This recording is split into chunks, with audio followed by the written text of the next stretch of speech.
बबुआ जी। भौजी?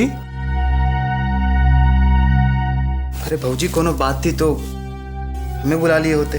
काहे बिना बात के आपके पास नहीं आ सकत हैं का? ऐसा अजनबी जैसे बातें कर रहे हैं बबुआ जी। अरे भौजी, हम तो ऐसे ही पूछ रहे थे। बबुआ जी जैसे भी पूछिए, पर याद रखिए आपकी भौजी हैं हम।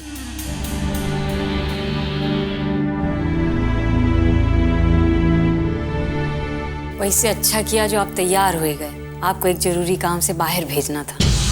सोचा इस शादी की तैयारी में आप तो व्यस्त हो जाएंगे, तो काम आज ही कर लेते। कहिए ना भौजी। वैसे वो कुछ खास नहीं, बस वो संकटा लाल जो है वापस परेशान कर रहा है। औकात भूल चुका है अपनी। उसका टेंडर रहा, पास करवा दिए, पर आज तक पेमेंट नहीं ना हुआ है। तनिक जाके के देख लीजिए, और हो सके तो उसका पेमेंट आज ही लेके आ जाइए। हाँ, तो ऐसी बात है तो पहले ही बोल दिए होते। हम अभी देख लेते हैं भौजी। ठीक है, तो आप निकलिए। और हाँ, शाम को जब लौटेंगे तो शादी की तैयारियां शुरू कर दीजिएगा।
बबुआ जी।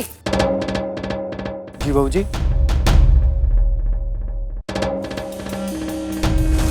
देख रहे हैं आपकी अखियां किसी की डगरिया निहार रही हैं। ऐसी तो कोनो बात नहीं है भौजी। हमारा ध्यान तो संकटा लाल पर ही टिका है। फिर से अपनी भौजी से झूठ। बबुआ जी, हम आज तक आपके चेहरे का नहीं, आपकी अखियन की बातें पढ़े हैं। और याद से नहीं है, शुरू ही से जब से यहाँ आए हैं आपकी अखियां पढ़ते आए हैं।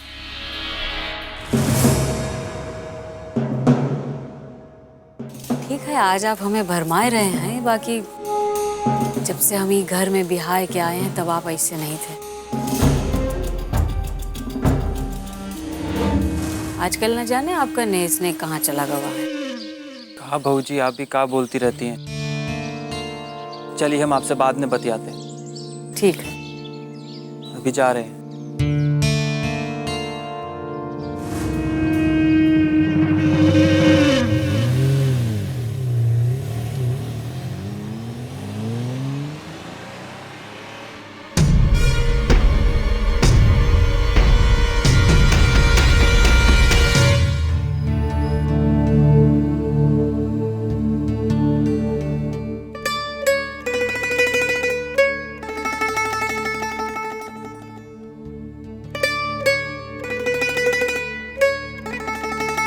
बहुत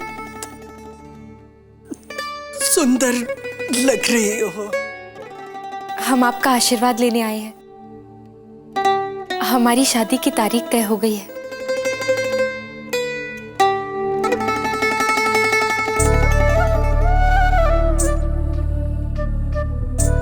हमरा आशीर्वाद तो हमेशा तुम्हारे साथ है। सदा सुहागन रहो।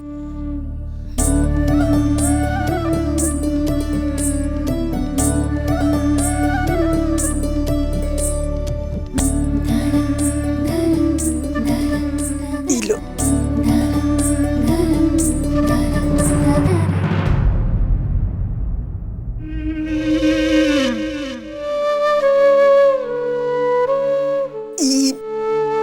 हमारी खानदानी मूर्ति है।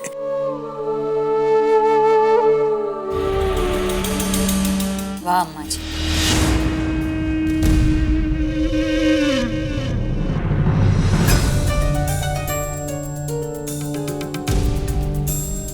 तो यह है आपका असली रूप। नई बहुरिया का आ गई, पुरानी को तो आप भूल ही गई।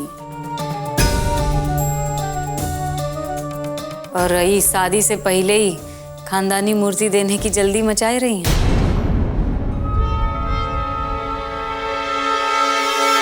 चलो कोनो बात नहीं, कम से कम ये घर में एक बहू तो है जो आपको पसंद है। और तुम ये खानदानी मूर्ति लेने की इतनी जल्दी रही कि हम जो काम बोले रहे उसको भूल गई।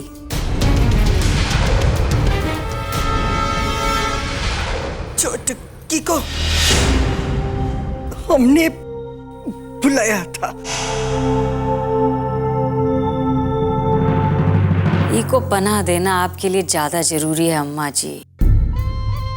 और हवेली में जो अपशगुन होए जा रहा है उसकी कौनो चिंता नहीं आपको है। ई हवेली जितनी तुमको प्यारी है उतनी हमें भी प्यारी है। हाँ बस अम्मा जी गुस्साइए मत ही। हम जानत हैं कि कल रात बबुआ जी और ये छोकरिया को आप ही मिलाई रही। ई के बावजूद कि अपशगुन के चलते ही दोनों को मिलने से हम मना किए रहे। अपशगुन पे अपशगुन ही घर में होए जा रहे हैं, पर आपको कौनो चिंता नहीं है। आपको तो लगता है हम ही घर के दुश्मन हैं। लेकिन एक बात अम्मा जी आप समझ लीजिए, ये हवेली के लिए का उचित है का अनुचित है ये सब हम जानत हैं। इको बोले रहे कि जाए के वो घाट पे स्नान कर ले अपशगुन काटने की खातिर। जौनी घर की परंपरा रही है, हर बहू जाए के घाट पे नहात है पहली बार। और तुमको भी इसी खातिर बुलाए रहे। तुमको तो कौनो चिंता ही नहीं है, न बबुआ जी की ना ही हवेली की परंपरा की।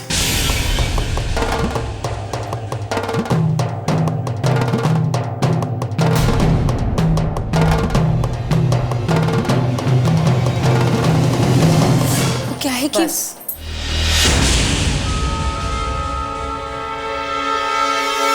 अब और कुछ सुनने का टाइम नहीं है हमारे पास। तुम चलो जरा जल्दी करो।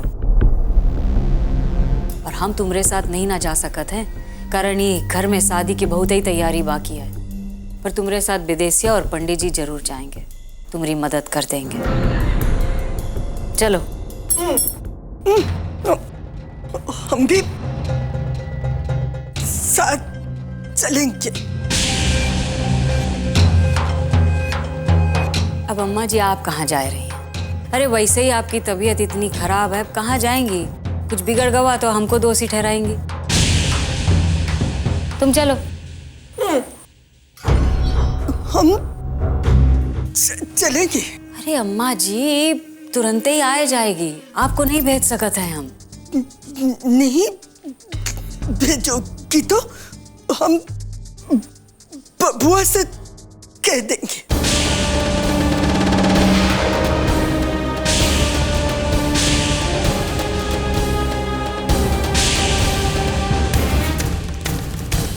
ठीक है अम्मा, अब आपको रोक थोड़ी सकत है हम तो आपकी भलाई के लिए कह रहे थे। पर आपको जाना है तो विदेशिया को भेज देते हैं, वो आपको तैयार करके गाड़ी तक लिवा लाएगी। तुम चलो हमारे साथ। चलो चलो बहुत देर हो रही है।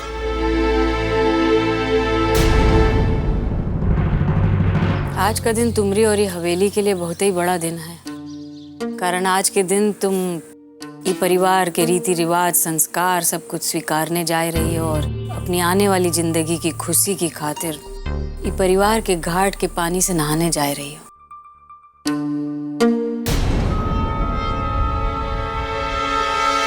ये मूर्ति तुम अपने साथ कहाँ लिए जा रही हो? अरे ये हमारे परिवार की पुश्तैनी मूर्ति है। ये परिवार में जब कोई नई बहू आत है तो उनको मिलत है। इको ले जाए के घाट पे जा रही हो, वहां पानी वानी कुछ लग गवा, मूर्ति खराब हुई गई तो तुम एक काम करो, ये मूर्ति हमका दे दो और जब घाट से लौट आओ तो हमरे पास से आए के हमरे कमरे से इको ले जाओ, ठीक है? जी आप ठीक कह रही हैं, इसे वहां ले जाना सही नहीं होगा। लीजिए।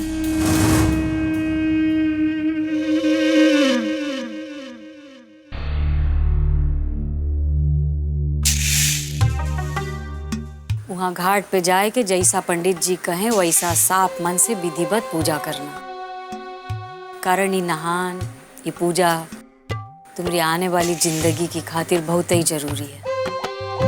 तुम्हारी सुख शांति और ये हवेली की सुख शांति के लिए भी बहुत जरूरी है, समझे? अब चलो।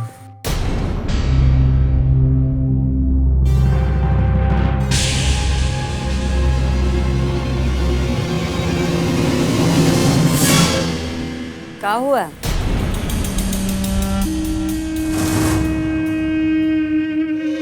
तुम्हारी आंखें क्या खोज रही हैं? जी कुछ नहीं, बस ऐसे ही। ऐसे ही कुछो नहीं होता है, हर चीज का एक निश्चित कारण होता है और वो कारण है बोल के वो चीज है। खैर तुम चिंता मत ही करो, तुम घाट पे जाए के मन लगाए के पूजा पाठ करो, तुम्हारी मुराद जरूर पूरी होएगी। और वैसे भी अब तुम्हारे ताकने झांकने के दिन खत्म हुए समझो।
आइए बहू जी।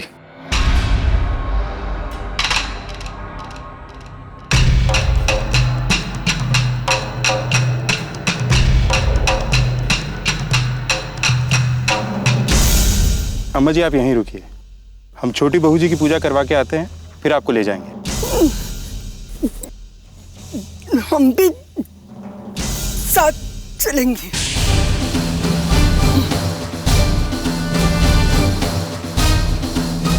अम्मा जी हम आपके पास हैं। पंडित जी अम्मा जी को कुर्सी पे बिठाने में हमारी मदद कीजिए।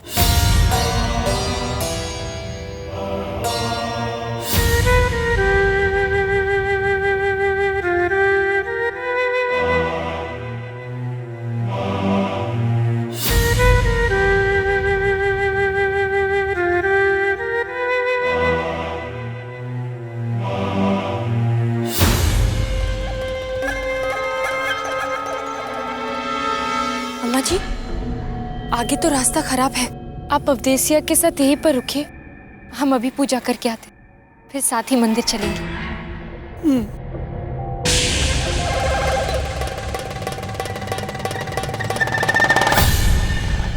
आइए।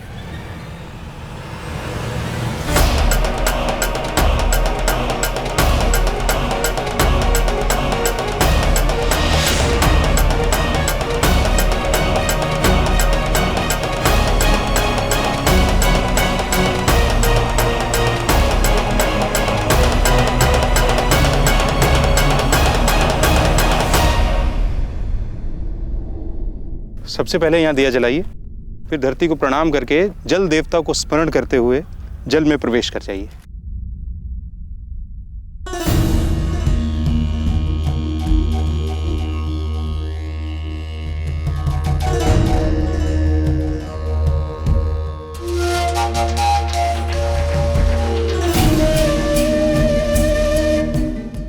अपवित्रो पवित्र वा सर्वावस्थांगतोऽपि वा यत् सम्रेत पुंडरीकाक्षं सवा भयंतरः शुचि। आइए।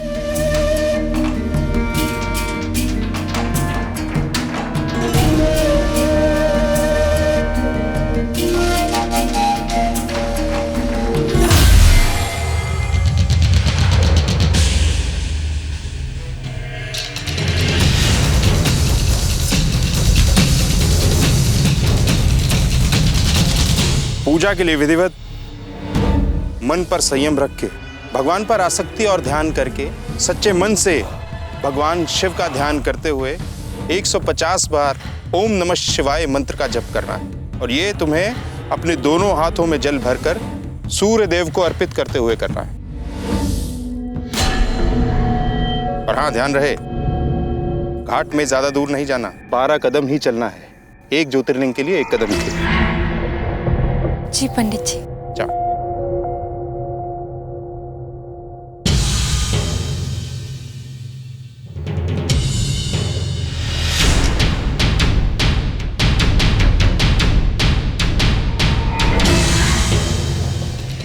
काम बहुत ही सफाई से होना चाहिए पंडित जी।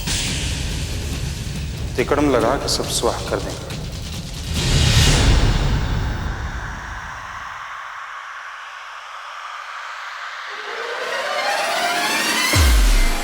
दूर दूर तक कौनो आदमी सूंघ ना सके, सारा नामो निशान मिटाए दो।